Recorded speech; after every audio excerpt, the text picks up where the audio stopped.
salam sejahtera. Nama saya Nurkisha Damia binti Abdul Rasid. Saya berumur 11 tahun dan belajar dan bersekolah di Sekolah Kebangsaan Wakaf Raja. Saya merupakan pengawas SPBT. Saya ingin berkongsi dengan kawan-kawan tentang sebuah buku yang sangat menarik yang telah saya baca. Buku yang saya ingin kongsikan berjudul Jalinan Kasih. Buku ini merupakan hasil karya Saloma Mat Lajis. Buku ini juga merupakan salah satu buku yang termasuk dalam seri Mutiara Budi. Buku ini diterbitkan oleh Mika Cemerlang Setiap Bahad pada tahun 2007. Buku ini mengandungi 180 buku surat dan merupakan sebuah buku fiksyen Melayu.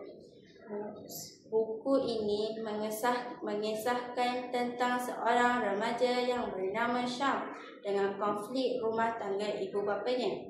Syam merupakan seorang anak tunggal dalam keluarganya. Syam telah terlibat dalam kegaduhan antara ibu bapanya.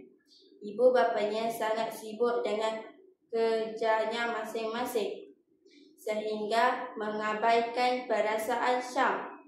Ayahnya pula telah berkahwin lagi tanpa pengetahuannya. Ini menyebabkan Syam semakin marah dan berdendam dengan ayahnya dan ibu tirinya. Walau bagaimanapun, amarah dan dendamnya telah terpadam apabila melihat adik tirinya berusia 7 bulan.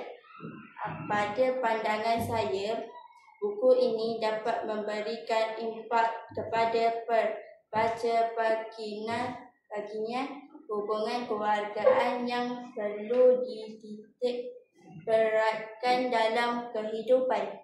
Hubungan keluargaan yang terbaik dapat melahirkan generasi yang berakhlak mulia. Kesimpulannya, yang saya perolehi ialah nilai kasih sayang.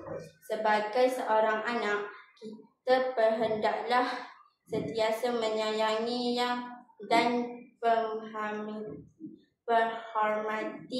ibu bapa kita walaupun mereka tidak menyokong keputusan kita.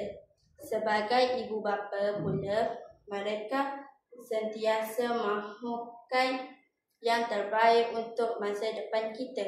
Buku ini memberikan pelajaran kepada kita semua tentang pentingnya bertolak angsa dan saling menghormati antara satu sama lain dalam pelahiran sebuah keluarga yang bahagia.